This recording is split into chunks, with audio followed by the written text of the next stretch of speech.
ಜೈ ಶ್ರೀರಾಮ್ ನನ್ನ YouTube family ನಿಮಗೆಲ್ಲರಿಗೂ ಹುಬ್ಬಳ್ಳಿ ಅಡುಗೆ ಮನೆಗೆ ಸ್ವಾಗತ ಸುಸ್ವಾಗತ. ನೋಡ್ರಿ ಹಪ್ಪಳ ಹೆಂಗೆ ಹೌರಿಗೆ ಆಗ್ಯಾವ, ಹೆಂಗೆ ಮುರಿಲಿಕ್ಕತ್ರ ಎಷ್ಟು ಹೌರಿಗೆ ಮುರಿದ್ವು ಅಂತೇಳಿ. ನೀವೆಲ್ಲರೂ ಆರೋಗ್ಯವಾಗಿದ್ದೀರಾ ಅಂದ್ಕೊಂಡು ಒಬ್ಬರು ಸಬ್ಸ್ಕ್ರೈಬರ್ ಹೇಳಿದ್ರಿ ಅವಲಕ್ಕಿ ಹಪ್ಪಳ ತೋರಿಸ್ಕೊಡ್ರಿ ಅಂತ ಮಾಡೇನು. ನೋಡ್ರಿ ಭಾಳ ಚಲೋ ಆಗ್ಯಾವ್ರಿ, ಈಸಿಯಾಗಿ ಮಾಡ್ಬೋದು. ಸ್ವಲ್ಪ ಪೇಷನ್ಸ್ ಇಟ್ಕೊಂಡ್ರೆ ಭಾಳ ಮಸ್ತ್ ಆಗ್ತಾವೆ. ಆಮೇಲೆ ನೋಡ್ರಿ ಕರೆದ್ರೆ ಹೆಂಗೆ ಹೂ ಅರಳದಂಗೆ ಅಳತಾವೆ. ಆಮೇಲೆ ಏನಂದ್ರೆ ನಾವು ಈಗ ಮುಂಜಿ ಒಳಗೆ ಎಲ್ಲ ಏನು ಮಾಡ್ತೀವಿ, ಫಂಕ್ಷನ್ ಒಳಗೆ ಈ ರೀತಿ ಹೆಸರು ಬರಿತೀವಿ ರೀ. ಮುಂಜಿ ಹುಡುಗನ ಹೆಸರು ಬರೆಯೋದು ಅಥವಾ ಲಗ್ನದಾಗಿದ್ರೆ ಭೂಮಕ್ಕೆ ಹಾಕ್ಲಿಕ್ಕೆ ಹುಡುಗಿದು ಹೆಸರು ಬರೆದು ಹಪ್ಪಳ ಈ ರೀತಿ ಮಾಡಿರ್ತೀವಿ. ಹಂಗೆ ನಾನೀಗ ಯೂಟ್ಯೂಬ್ ಒಳಗೆ ನಿಮಗೆಲ್ಲರಿಗೂ ತೋರಿಸ್ಲಿಕ್ಕಂತ ಮಾಡೇನಲ್ಲ, ಇದು ಒಂದು ಫಂಕ್ಷನ್ ಇದ್ದಂಗೆ ಅಲ್ರಿ. ಹಂಗಾಗಿ ನೋಡಿರಿ ಯಾವ ರೀತಿ ಮಾಡೇನೆ ಅಂತ. ಈ ವಿಡಿಯೋ ನಿಮ್ಗೆ ಇಷ್ಟ ಆಯ್ತು ಅಂದರೆ ಲೈಕ್ ಮಾಡಿರಿ, ಶೇರ್ ಮಾಡಿರಿ, ಸಬ್ಸ್ಕ್ರೈಬ್ ಮಾಡಿರಿ ಅಂತ ಹಪ್ಪಳದಾಗೆ ಬರೆದೇವ್ರಿ. ಅದನ್ನು ಈ ರೀತಿ ಮಾಡಿ ಅಗಲವಾಗಿ ಹೂಗತೆ ಅರಳಿದ ಮೇಲೆ ಇದನ್ನು ತಿಂದುಬಿಡೋದು ಅಷ್ಟೇ. ನೋಡಿರಿ ಎಷ್ಟು ಮಸ್ತ್ ಆಗ್ಯದಂತ. ಆಮೇಲೆ ನಿಮಗೆ ಈ ವಿಡಿಯೋ ಇಷ್ಟ ಆಯ್ತಂದ್ರೆ ಕಮೆಂಟ್ ಒಳಗೆ ಬರೀರಿ, ನೆನಪಲೆ ಖುಷಿ ಆಗ್ತದೆ ನನಗೆ. ನಾವೆಲ್ಲ ಕಮ್ಯುನಿಕೇಟ್ ಮಾಡ್ದಂಗೆ ಇರ್ತದೆ. ಇದೇ ರೀತಿ ನಾನೆಲ್ಲ ಹಪ್ಪಳಗಳನ್ನು ಕರೆದೆ. ನೋಡಿರಿ ಎಷ್ಟು ಚಲೋ ಆಗ್ಯದ. ಹೆಂಗೆ ಮಾಡೇನೆ ಅಂದ್ರೆ ಮೊದಲು ಅವಲಕ್ಕಿ ತೊಗೋಬೇಕ್ರಿ. ಬಿಳಿ ಇರಬೇಕು ಅಂದ್ರೆ ಬೆಳ್ಳಗಿರ್ಬೇಕು ಅವಲಕ್ಕಿ. ಆಮೇಲೆ ಮೀಡಿಯಮ್ ಅವಲಕ್ಕಿ ತೊಗೋಬೇಕ್ರಿ. ಇದನ್ನು ಒಂದು ಸ್ವಲ್ಪ ಬಿಸಿಲಿಗೆ ಹಾಕ್ಕೊಂಡು ಬಂದೇನೆ. ಅಂದರೆ ಏನಾಗ್ತದೆ, ನೀವು ಮಿಕ್ಸಿಗೆ ಹಾಕಿದ್ರೆ ಲಘೂನೇ ನೈಸ್ ಆಗಿಬಿಡ್ತದೆ. ಫುಲ್ ನೈಸ್ ಮಾಡ್ಬೇಕ್ರಿ. ಇದನ್ನು 2 ರಿಂದ 3 ಸಲ ಮಿಕ್ಸಿಗೆ ಹಾಕ್ಕೊಂಡು ನೈಸ್ ಮಾಡ್ಕೋಬೇಕು. ಅಂದಾಗ ಏನಾಗ್ತದೆ, ನಿಮಗೆ ಪೌಡರ್ದ ಅಂಶ ಜಾಸ್ತಿ ಬರ್ತದೆ. ಆಮೇಲೆ ಈಗ ನಿಮ್ಗೆ ಬಿಸಿಲು ಇದ್ದಾಗ ಬೆಳ್ಳಗನಿ ಅವಲಕ್ಕಿ ತೊಗೊಂಡಾಗ ನೀವು ಬೆಳ್ಳಗೆ ಆಗ್ತಾವ್ರಿ ಹಪ್ಪಳ. ಹಂಗಾಗಿ ನೋಡಿರಿ ಎಷ್ಟು ಚಲೋ ನೈಸಾಗಿ ಆಗ್ಯದಂತ. ಈಗ ಇದನ್ನು ಜರಡಿ ಹಿಡಿಯೋಣಂತ. ಎದ್ರೊಳಗೆ ಹಿಡಿಬೇಕು, ಮೈದಾ ಹಿಟ್ಟಿನ ಜರಡಿನೂ ಅಂತಾರೆ, ಪಿಟ್ಟದ ಹಿಟ್ಟಿನ ಜರಡಿನೂ ಅಂತಾರೆ. ಆ ಸಣ್ಣ ಇರ್ತದೆ ರೀ ಅದು ಹೋಲ್ ಜರಡಿದ, ಅದ್ರೊಳಗೆ ಜರಡಿ ಹಿಡ್ಕೊಂಬಿಡೋಣಂತ. ಅಂದ್ರೆ ಏನಾಗ್ತದೆ, ನಮ್ಗೆ ಹಪ್ಪಳ ಮಾಡ್ಲಿಕ್ಕೆ ಈಸಿ ಆಗ್ತದೆ. ಮೇಲಿನ ಉರುಟದ ಭಾಗ ಇರ್ತದಲ್ಲ ರೀ, ಅದನ್ನು ನಾವು ಅಡುಗೆಗೆ ಯೂಸ್ ಮಾಡ್ಕೊಬೋದು. ಆಮೇಲೆ ಈಗ ಕೆಳಗಿಂದದ ನೋಡ್ರಿ, ಇದು ಫುಲ್ ನೈಸಾಗಿ ಬಂದಿರ್ತದೆ ರೀ, ಹಿಟ್ಟಾದಂಗೆ ಆಗಿರ್ತದೆ. ನೋಡಿರಿ ನಾ ತೋರಿಸ್ಲಿಕ್ಕೆ ನಿಮ್ಗೆ ಈ ರೀತಿ ಆಗಿದ್ದನ್ನು ನಾವು ಹಪ್ಪಳ ಮಾಡಲಿಕ್ಕೆ ತೊಗೊಳ್ಳೋಣಂತ. ನೀವು ಬೆಳ್ಳಗನಿದ ಅವಲಕ್ಕಿ ಇತ್ತಂದ್ರೆ ಸೂಪರ್ ಆಗ್ತದೆ. ಈಗ ನೋಡಿರಿ ಇದು ಉರುಟನಿ ಹಿಟ್ಟು ಒಂದು ಸ್ವಲ್ಪ ಉಳಿತು. ಒಂದು 4 ಮುಷ್ಟಿ ಮಿಕ್ಸಿಗೆ ಹಾಕಿದ್ರೆ ಇಷ್ಟು ಉಳಿದಿತ್ತು, ಭಾಳ ಬರಂಗಿಲ್ಲ ರೀ. ಈಗ ಅಳತಿ ಏನಂದ್ರೆ 1 ಗ್ಲಾಸ್ ಈ ಅವಲಕ್ಕಿ ಹಿಟ್ಟಂದ್ರೆ 1.5 ಗ್ಲಾಸ್ ನೀರು ಹಾಕ್ಬೇಕ್ರಿ. ನೋಡಿರಿ ಯಾವ ರೀತಿ ನಾನು ತೊಗೊಂಡೇನಂತ. ಅಳತಿ ಮಾತ್ರ ಭಾಳ ಇಂಪಾರ್ಟೆಂಟ್ ಅದ ರೀ ಅವಲಕ್ಕಿ ಹಪ್ಪಳದಾಗ.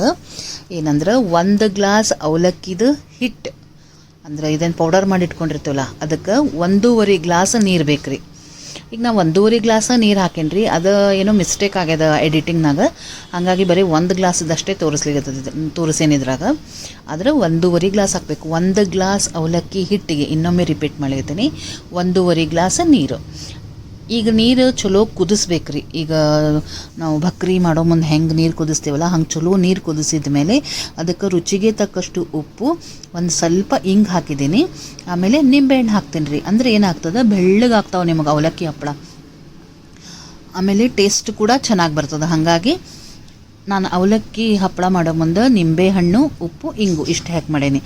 ಈಗ ನಾ ಕಲರ್ ಹಾಕಿ ಮಾಡೋದದು ಅಂಥೇಳಿ ಏನೂ ಮಸಾಲೆ ಹಾಕಿಲ್ಲ ರೀ. ಇಲ್ಲಾಂದ್ರೆ ಇದ್ರೊಳಗೆ ಮಸಾಲೆ ಹಾಕಿ ಮಾಡ್ಬೋದು. ಕೊತ್ತಂಬರಿ, ಹಸಿಮೆಣ್ಸಿಕಾಯಿ, ಜೀರಿಗೆ ಹಾಕಿ ಮಿಕ್ಸಿಗೆ ಹಾಕಿ ಅದನ್ನು ಹಾಕಿ ಮಾಡಿದರೆ ನಿಮಗೆ ಮಸಾಲೆ ಅವಲಕ್ಕಿ ಹಪ್ಪಳ ರೆಡಿ ಆಗ್ತದೆ. ಅದು ಭಾರಿ ಟೇಸ್ಟಿ ಆಗ್ತದೆ.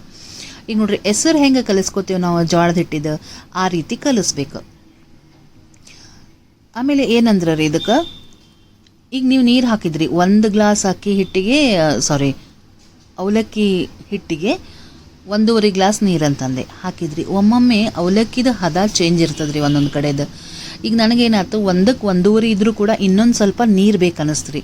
ಅದಕ್ಕೆ ನಾನೇನು ಮಾಡಿದೆ, ತಣ್ಣೀರು ಮಿಕ್ಸ್ ಮಾಡಲಿಲ್ಲ ರೀ, ಮತ್ತು ಕುದಿಸಿ ನೀರು ಅದನ್ನು ಯೂಸ್ ಮಾಡ್ಕೊಂಡೇನೆ. ತಣ್ಣೀರು ನೀವು ಹಾಕಿದ್ರೆ ಅವಲಕ್ಕಿ ಹಪ್ಪಳ ಒಟ್ಟು ಚಲೋ ಬರೋದಿಲ್ಲ, ಅದು ಮೂಗು ಸೀಳ್ದಂಗೆ ಆಗ್ತದೆ. ಆಮೇಲೆ ಎಲ್ಲ ಹಿಟ್ಟು ಕಲಸಿದ ಮೇಲೆ ಸ್ವಲ್ಪ ಎಣ್ಣೆ ಹಚ್ಚಿ ಕಲಿಸ್ಬೇಕಾಗ್ತದೆ. ನೋಡಿರಿ ನಾನು ಕೈಗೂ ಕೂಡ ಎಣ್ಣೆ ಹಚ್ಕೊಂಡೆ. 1 ಚಮಚ ಎಣ್ಣೆ ಒಂದು ಸ್ವಲ್ಪ ಹಾಕಿ ಈ ರೀತಿ ಕಲಿಸಿ ಇದನ್ನು ಮುಚ್ಚಿಟ್ಬಿಡೋಣಂತ ಒಂದು 15-20 ನಿಮಿಷ. ಅಂದ್ರೆ ನಮಗೆ ಬಿಸಿ ಹಿಡ್ಕೊಳಕ್ಕೆ ಆಗಿರ್ಬೇಕು, ಅಲ್ಲಿವರೆಗೂ ಒಂದು ಸ್ವಲ್ಪ ಮುಚ್ಚಿಟ್ಬಿಡೋದು. ಅದೇನು ಉಮ್ಮಗೈದಂಗೆ ಆಗ್ತದಲ್ಲ, ಅವಾಗ ಅರಳ್ತದ್ರಿ ಇದು. ಈ ಟೈಮ್ ಒಳಗೆ ನಿಮಗೆ ಅಕಸ್ಮಾತ್ ನೀರು ಕಮ್ಮಿ ಅನ್ನಿಸ್ತಪ್ಪ, ಒಣ ಅನ್ನಿಸ್ತ ಹಿಟ್ಟು ಅಂದಾಗ ಇನ್ನೊಂದು ಸ್ವಲ್ಪ ಬಿಸಿನೀರನ್ನೇ 2 ರಿಂದ 3 ಸ್ಪೂನ್ ಹಾಕ್ಬೋದು ಅಷ್ಟೇ. ತಣ್ಣೀರು ಮಾತ್ರ ಹಾಕಬೇಡ್ರಿ, ಹಪ್ಪಳ ಚಲೋ ಬರೋದಿಲ್ಲ, ಅರಳೋದು ಕೂಡ ಇಲ್ಲ. ಸೊ ಇದೊಂದು ಸ್ವಲ್ಪ ನೀವು ಟಿಪ್ನ ಫಾಲೋ ಮಾಡಿಬಿಟ್ರೆ ನಿಮಗೆ ಅವಲಕ್ಕಿ ಹಪ್ಪಳ ಭಾಳ ಸರಳವಾಗಿ ಮತ್ತು ಟೇಸ್ಟಿಯಾಗಿ ಸಿಗ್ತದೆ. ಈಗ ನೋಡಿರಿ ನಾದ್ಲಿಗತ್ತೇನೆ ನಾವು ಹೆಂಗೆ ಹಿಟ್ಟು ಕಲಸಿದ ಮೇಲೆ ನಾದ್ತೀವಲ್ಲ ಹಂಗೆ ಚಲೋ ನಾದಬೇಕು. ಇದೊಂದು ರೀತಿ ಸ್ಪಾಂಜ್ ಗತೆ ಆಗ್ತದೆ, ನಮಗೆ ಹಪ್ಪಳ ಮಾಡ್ಲಿಕ್ಕೆ ಚಲೋ ಆಗ್ತದೆ. ನೀವು ಒಂದು ಭಾಳ ಗಟ್ಟಿನೂ ಕಲಸ್ಲಿಕ್ಕೆ ಹೋಗಬಾರ್ದು, ಭಾಳ ಮೆತ್ತಗೂ ಇರಬಾರ್ದು. ಮೆತ್ತಗೆ ಕಲಸಿದ್ರೆ ಹಿಟ್ಟು ಭಾಳ ಹಚ್ಕೋತ ಕೊಡಬೇಕಾಗ್ತದೆ, ಅವಲಕ್ಕಿದ ಪುಡಿ ಇರ್ತದಲ್ಲ ಅದನ್ನು.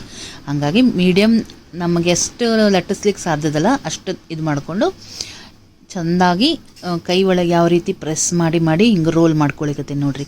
ಹಿಂಗೆ ಮಾಡಿದ್ರೆ ಮೂಗು ಸೀಳಂಗಿಲ್ಲ ರೀ. ಈ ಅದೇ ಹೇಳಿದ್ನಲ್ರಿ, ಇವೆಲ್ಲ ಟ್ರೆಡಿಷ್ನಲ್ ರೆಸಿಪೀಸ್. ಇವನ್ನು ನಾವು ಮಾಡೋ ಮುಂದೆ ಸಣ್ಣ ಸಣ್ಣ ಸ್ಟೆಪ್ಪಿಗೂ ಇಂಪಾರ್ಟೆನ್ಸ್ ಇರ್ತದೆ. ಅದನ್ನು ನಾವು ಫಾಲೋ ಮಾಡಿದ್ರೆ ಸೂಪರ್ ಆಗ್ತದೆ ಹಪ್ಪಳ. ಈಗ ನೋಡಿರಿ ಈ ರೀತಿ ಹಪ್ಪಳದ ಲಟ್ನಿನೇ ಅಂತೀವಿ ನಾವು ಇದಕ್ಕೆ, ಆ ಟೈಪ್ ಇರ್ತದೆ. ಅದನ್ನು ತೊಗೊಂಡೆ ಲಟ್ಟಿಸ್ಲಿಕ್ಕತ್ತೀನಿ. ಆಮೇಲೆ ಅವಲಕ್ಕಿ ಇದು ಏನು ಹಿಟ್ಟು ಮಾಡಿ ಇಟ್ಕೊಂಡೇನಲ್ಲ ಜರಡಿ ಹಿಡಿದು ಮಾಡಿ, ಅದೇ ಹಿಟ್ಟನ್ನೇ ಹಚ್ಚಲಿಕ್ಕೆ ತೊಗೊಂಡೇನಿ ರೀ. ಮೇಲಿನ ಹಿಟ್ಟು ಉರುಟನಿದು ಹಚ್ಬೋದು ಅಂತಾರೆ, ಅದ್ರ ಭಾಳ ಉರುಟಿತ್ತು ನಂದು. ಹೀಗಾಗಿ ನಾನು ಇದೇ ಪೌಡರನ್ನೇ ಯೂಸ್ ಮಾಡ್ಕೊಳಕತ್ತೀನಿ. ಈ ರೀತಿ ಲಟ್ಟಿಸ್ಲಿಕ್ಕತ್ತೀನಿ. ತೆಳ್ಳಗೆ ಲಟ್ಟಿಸ್ಬೇಕ್ರಿ, ಬೇಕಾದಂಗೆ ಬರ್ತಾವ್ರಿ. ನಮಗೆ ಕನ್ಸಿಸ್ಟೆನ್ಸಿ ಕರೆಕ್ಟ್ ಇತ್ತಂದ್ರೆ ನಿಮಗೆ ಹಪ್ಪಳ ಬೇಕಾದಂಗೆ ಲಟ್ಟಿಸ್ಬೋದು. ನೋಡಿರಿ ನಿಮ್ಗೆ ಎಷ್ಟು ಫಾಸ್ಟಾಗಿ ಮಾಡಿ ತೋರಿಸ್ಲಿಕ್ಕತ್ತೇನೆ. ಈಗ ನಾನು ಇದ್ರ ಮೇಲೆ ಕಲರ್ ಬರೆಯೋದದ ಅನ್ನೋದಕ್ಕೆ ಪ್ಲೇನ್ ಮಾಡೇನಿ ರೀ. ಇಲ್ಲ ನೀವು ಇದ್ರೊಳಗೆ ಮಸಾಲೆ ಹಾಕ್ಬೋದು, ಹೇಳಿದ್ನಲ್ಲ, ಕೊತ್ತಂಬರಿ, ಹಸಿಮೆಣ್ಸಿನ್ಕಾಯಿ, ಆಮೇಲೆ ಇಂಗು, ಜೀರಿಗೆ ಇಷ್ಟು ಹಾಕಿ ನೀವು ಮಾಡ್ಬೋದು. ಅದು ಕೂಡ ಸೂಪರ್ ಆಗ್ತದೆ. ಈ ಹಪ್ಪಳಕ್ಕೂ ಅವಲಕ್ಕಿ ಪೌಡರ್ ಮಾಡಿ ನೀರೊಳಗೆ ಕುದಿಸಿ ಮಾಡ್ತಾರಲ್ಲ ಆ ಹಪ್ಪಳಕ್ಕೂ ಭಾಳ ಡಿಫ್ರೆನ್ಸ್ ಆಗ್ತದೆ ರೀ. ಇದು ಸೂಪರ್ ಆಗ್ತದೆ. ಫಸ್ಟ್ ಪ್ರೈಸ್ ಇದಕ್ಕೆ ರೀ, ಅದು ಸೆಕೆಂಡ್ ಪ್ರೈಸ್ ಹಿಂಗೆ ಇದಂಗೆ. ಈಗ ನೋಡಿರಿ, ಈಗ ಒಂದು ಸ್ವಲ್ಪ ಲಟ್ಟಿಸಿ ತೋರಿಸಿದೆ. ಇನ್ನೊಂದು ಮೆಥಡ್ ಏನಂದ್ರೆ, ಈ ಹಪ್ಪಳದ ಮೆಷಿನ್ ಇರ್ತದಲ್ಲ ಇದ್ರೊಳಗೂ ಕೂಡ ಮಾಡೋದನ್ನು ನಾನು ನಿಮಗೆ ತೋರಿಸ್ಲಿಕ್ಕತ್ತೀನಿ. ಇದು ನಮ್ದು ಅರ್ಧ ಕೆಲಸ ಉಳಿಸ್ಬಿಡ್ತದೆ ರೀ. ಇದ್ರೊಳಗೆ ಪ್ರೆಸ್ ಮಾಡಿದ್ರೆ ಅರ್ಧ ನಮ್ಗೆ ಪ್ರೆಸ್ ಆಗಿ ಬಂದುಬಿಡ್ತದೆ. ಇನ್ನು ಅರ್ಧ ಲಟ್ಟಿಸೋದು ಭಾಳ ಹೊತ್ತಾಗಂಗಿಲ್ಲ. ಈಗ ನೋಡಿರಿ ಯಾವ ರೀತಿ ನಾನು ನಿಮಗೆ ಪ್ರೆಸ್ ಮಾಡಿ ತೋರಿಸ್ಲಿಕ್ಕತ್ತೇನಂತ. ಇದೇ ರೀತಿ ಮಾಡಿಕೊಂಡು ಒಂದು 5 ರಿಂದ 6 ನಾವು ಈ ರೀತಿ ಪ್ರೆಸ್ ಮಾಡಿ ಇಡ್ತಾ ಹೋಗಬೇಕು. ಆಮೇಲೆ ಅದನ್ನು ಲಟ್ಟಿಸಿ ಮತ್ತೆ ಪ್ರೆಸ್ ಮಾಡ್ಕೋಬೇಕು. ಒಮ್ಮೆ ಫುಲ್ ಪ್ರೆಸ್ ಮಾಡಿ ಇಟ್ಕೊಳ್ಳಿಕ್ಕೆ ಹೋಗಬಾರ್ದು.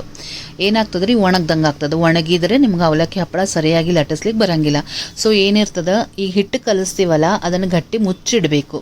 ನಮಗೆ ಎಷ್ಟು ಬೇಕೋ ಅಷ್ಟು ಉರುಳಿಗಳನ್ನು ಹೊರಗೆ ತಕ್ಕೋಬೇಕು. ಮತ್ತು ಆ ಹಿಟ್ಟನ್ನು ಗಟ್ಟಿ ಒಂದು ಪ್ಲೇಟ್ ಮುಚ್ಚಿ ಇಡಬೇಕು. ಈ ರೀತಿ ಮಾಡ್ತಾ ಹೋಗಬೇಕು. ಅಂದಾಗ ನಿಮ್ಗೆ ಮಾಯಿಶ್ಚರ್ ಇರ್ತದೆ ಆ ಹಿಟ್ಟೊಳಗೆ. ನಿಮ್ಗೆ ಲಟ್ಟಿಸ್ಲಿಕ್ಕೆ ಈ ರೀತಿ ಪ್ರೆಸ್ ಮಾಡಲಿಕ್ಕೂ ಕೂಡ ಚಲೋ ಆಗ್ತದೆ. ನೋಡಿರಿ, ನಾನು ಪ್ರೆಸ್ ಮಾಡಿದ್ಮೇಲೆ ಒಂದು ಸ್ವಲ್ಪ ಕೂಡ ಸೀಳಿಲ್ಲ ಸುತ್ತ, ಅಂದರೆ ಇದು ನೀರಿಂದ ಕನ್ಸಿಸ್ಟೆನ್ಸಿ ಕರೆಕ್ಟ್ ಆಗಿದೆ ಅಂತ. ಈಗ ನೋಡಿರಿ 5 ರಿಂದ 6 ಅಷ್ಟೇ ನಾನು ಈ ರೀತಿ ಪ್ರೆಸ್ ಮಾಡಿ ಇಟ್ಕೋತೀನಿ. ಆಮೇಲೆ ಇವನ್ನ ಮತ್ತೆ ಲಟ್ಟಿಸ್ತೀನಿ. ಮತ್ತೆ ನಾನು ಇದೇ ರಿಪೀಟ್ ಮಾಡ್ತಾ ಹೋಗ್ತೇನೆ ಪ್ರೊಸೀಜರ್ನ.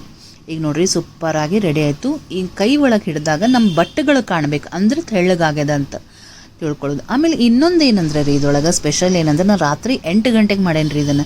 ನಾನು ಡೈರೆಕ್ಟ್ ಏನು ಬಿಸಿಲಿಗೆ ಹಾಕಿಲ್ಲ. ನಾವು ಅಪಾರ್ಟ್ಮೆಂಟ್ ಒಳಗೆ ಇರ್ತೀವಿ. ಒಮ್ಮೆಗೆ ನಮಗೆ ಮೇಲೆ ಟೆರೆಸ್ ಮೇಲೆ ಇದನ್ನು ಒಣಗಿ ಹಾಕೋಕ್ಕಾಗಂಗಿಲ್ಲ. ಹಾಗಾಗಿ ನಾನು ಆರಾಮ ರಾತ್ರಿ ಸಂಜೆ ಮುಂದೆ ಮಾಡ್ಲಿಕ್ಕತ್ತಿದ್ದೆ.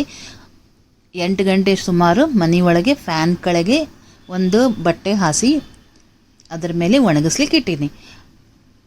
ಎಲ್ಲ ಹಪ್ಪಳ ಮುಗಿದ ಮೇಲೆ ನನ್ನ ಮಗಳು ಇದಕ್ಕೆ ಡಿಸೈನ್ ಮಾಡ್ಲಿಕ್ಕತ್ತಾಳೆ.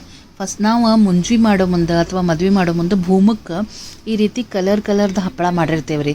ಫುಡ್ ಕಲರ್ ತೊಗೊಂಡು ದೇವ್ರ ನಾಮಗಳನ್ನು ಬರಿತೀವಿ, ಹುಡುಗನ ಹೆಸರು ಬರಿತೀವಿ, ಹುಡುಗಿ ಹೆಸರು ಬರಿತೀವಿ. ಈ ರೀತಿ ಮಾಡಿರ್ತೇವೆ ರೀ ಭೂಮಕ್ಕೆ ಹಾಕೋ ಮುಂದೆ. ಭಾಳ ಚಂದ ಅನ್ನಿಸ್ತದೆ ರೀ ಇದೆಲ್ಲ. ಸಂಡಿಗೆ ಹಪ್ಪಳ ಎಲ್ಲ ಕಲರ್ ಆಗಿರ್ತದೆ. ಸೊ ನನ್ನ ಮಗಳು ಆರ್ಟ್ ಭಾರಿ ಸೂಪರ್ ಅದ ರೀ. ಅವಳು ಪೇಷನ್ಸ್ಲಿ ಅವಳೇ ಬರೀಲಿಗತ್ತ. ಹಪ್ಪಳ ಮಾಡಲಿಕ್ಕೂ ಕೂಡ ಅವಳದ್ದು ಹೆಲ್ಪ್ ರಗಡೆ ಇತ್ತು ರೀ. ಅವತ್ತು ಪ್ರೆಸ್ ಅಕ್ಕಿನೇ ಮಾಡಿಕೊಟ್ಟಿದ್ಲು. ನಾನು ಮುಂದೆ ಅದನ್ನು ಲಟ್ಟಿಸೀನಿ. ಆಮೇಲೆ 1 ಗ್ಲಾಸ್ ಅವಲಕ್ಕಿ ಪುಡಿ ತೊಗೊಂಡೇನಲ್ಲ ಅದಕ್ಕೆ 30 ಹಪ್ಪಳ ಆಗಿದ್ದು. ನೋಡಿರಿ, ನಾನು ಲೈಕ್, ಶೇರ್, ಸಬ್ಸ್ಕ್ರೈಬ್ ಮಾಡಿರಿ ಅಂತೇನು ಅಂದ್ಕೊಂಡೇನಲ್ಲ ಹೇಳಬೇಕಂತ, ಅದನ್ನು ನನ್ನ ಮಗಳು ಮಾಡಿಬಿಟ್ಟ ನೋಡ್ರಿ. ಆಕಿ ನಿಮಗೆ ಈ ರೀತಿ ಬರದೆ ತೋರಿಸ್ಬಿಟ್ಟ. ಸೊ ಪ್ಲೀಸ್ ಕಮೆಂಟ್ ಮಾಡಿರಿ ಹೆಂಗೆ ಅನ್ನಿಸ್ತು ಅಂತ. ನಿಮಗೆ ಈ ವಿಡಿಯೋ ಇಷ್ಟ ಆಯ್ತಾ ಅಂಥೇಳಿ ಕಮೆಂಟ್ ಮಾಡಿರಿ, ಖುಷಿ ಆಗ್ತದೆ. ನೋಡಿರಿ, ಅವಳು ತನ್ನ ಭಾಷೆ ಒಳಗೆ ಅಂದರೆ ಕೊರಿಯನ್ ಭಾಷೆ ಒಳಗೆ ಹೇಳಿಕತ್ತಾಳ. ಲೈಕ್ ಮಾಡಿರಿ, ಶೇರ್ ಮಾಡಿರಿ, ಸಬ್ಸ್ಕ್ರೈಬ್ ಮಾಡಿರಿ, ಕಮೆಂಟ್ ಮಾಡಿರಿ ಅಂತ. ನೋಡಿರಿ ಸೂಪರ್ ಆಗಿತ್ತು. ವೆರೈಟಿ ಡಿಸೈನ್ಸ್ ಮಾಡ್ಬೋದು ರೀ. ಈ ಹಪ್ಪಳ ಮಾಡ್ಲಿಕ್ಕೆ ನನ್ನ ಮಗಳು ಕೂಡ ಅಷ್ಟೇ ಕಾಂಟ್ರಿಬ್ಯೂಷನ್ ಅದ ನನ್ನ ಜೋಡಿ. ಸೊ ನೋಡಿರಿ ಎಷ್ಟು ಚಂದ ಆಗಿತ್ತಂತ. ಆಮೇಲೆ ಇವನ್ನ ಈ ರೀತಿ ಕಲರ್ ಬರೆದಿಟ್ಟಿರ್ತೇವಲ್ಲ, ಮುಂದೆ ಇದನ್ನು ಕರಿಯೋ ಮುಂದೆ ಕಲರ್ ಏನು ಸ್ಪ್ರೆಡ್ ಆಗಂಗಿಲ್ಲ. ನೋಡಿರಿ ಒಂದು ಸ್ಯಾಂಪಲ್ ತೋರಿಸ್ಲಿತ್ತೇನೆ, ಸ್ಟಾರ್ಟಿಂಗ್ ಕೂಡ ತೋರಿಸಿದ್ದೆ ನಿಮಗೆ. ಆಮೇಲೆ ಏನು ಮಾಡ್ಬೇಕ್ರಿ, ಮೀಡಿಯಮ್ ಸೈಜ್ ಸಣ್ಣದು ಹಪ್ಪಳ ನಾವು ಲಟ್ಟಿಸಿಟ್ಕೋಬೇಕ್ರಿ. ಇಲ್ಲಾಂದ್ರೆ ನೋಡಿರಿ, ಈಗ ನಾವು ಹುಬ್ಬಳ್ಳಿ ಅಡುಗೆ ಮನೆ ದೊಡ್ಡದ ಬರಿಬೇಕಾಗಿತ್ತು. ಹಾಗಾಗಿ ನಾನು ದೊಡ್ಡ ಬುಟ್ಟಿ ಇಟ್ಟು ಜಾಸ್ತಿ ಎಣ್ಣೆ ಹಾಕಿ ಮಾಡ್ಲಿಕತ್ತೇನೆ. ಇಲ್ಲಾಂದ್ರೆ ನೀವು ಸ್ವಲ್ಪ ಎಣ್ಣೆ ಒಳಗೆ ಸಣ್ಣ ಹಪ್ಪಳ ಮಾಡಿದ್ರೆ ಸ್ವಲ್ಪ ಎಣ್ಣೆ ಒಳಗೆ ಎಲ್ಲ ಕರಿಬೋದು. ಹೆಂಗೆ ಅನ್ನಿಸ್ತು ಹೇಳ್ರಿ ಫ್ರೆಂಡ್ಸ್. ಮತ್ತೊಮ್ಮೆ ಮಗದೊಮ್ಮೆ ಹೇಳಲಿಕತ್ತೇನೆ, ಲೈಕ್ ಮಾಡಿ, ಶೇರ್ ಮಾಡಿ, ಸಬ್ಸ್ಕ್ರೈಬ್ ಮಾಡಿ. ಸಬ್ಸ್ಕ್ರೈಬ್ ಮಾಡಿದ್ಮೇಲೆ ಬೆಲ್ ಬರ್ತದಲ್ಲ, ಅಲ್ಲಿ ಪ್ರೆಸ್ ಮಾಡಿದ್ರೆ ನಿಮಗೆ ನೋಟಿಫಿಕೇಷನ್ ಬರ್ತದೆ. ನೆನಪಲೆ ಕಮೆಂಟ್ ಮಾಡಿರಿ ಅಂತ ಹೇಳ್ತಾ, ನೋಡಿರಿ ಎಷ್ಟು ಚಲೋ ಆಗ್ಯದ, ಬೆಳ್ಳಗಾಗ್ಯಾವ ಹಪ್ಪಳ. ರಾತ್ರಿ ಟೈಮೇ ಅಪಾರ್ಟ್ಮೆಂಟ್ ಮನೆ ಒಳಗೆ ಮಾಡಿ ಒಣಗಿಸಿದೆ. 2 ದಿವಸ ಮನೆ ಒಳಗೆ ಫ್ಯಾನ್ ಕೆಳಗೆ ಇಟ್ಟು ಒಣಗಿಸಿದ್ದೆ. 1 ದಿವಸ ಟೆರೆಸ್ ಮೇಲೆ ಒಂದು ಬುಟ್ಟಿ ಒಳಗೆ ಇಲ್ಲ ಈ ರೀತಿ ಏನಾದರೂ ಒಂದು ಪರಾತ ಇತ್ತಂದ್ರೆ ಅದರೊಳಗೆ ಹಾಕಿ ಒಣಗಿಸ್ಕೊಂಡು ಇಟ್ಕೊಂಡ್ರೆ 1 ವರ್ಷದ ತನಕ ಉಳಿತದೆ. ಮತ್ತೆ ಹೊಸ ವಿಡಿಯೋಂದಿಗೆ ಸಿಗ್ತೀನಿ.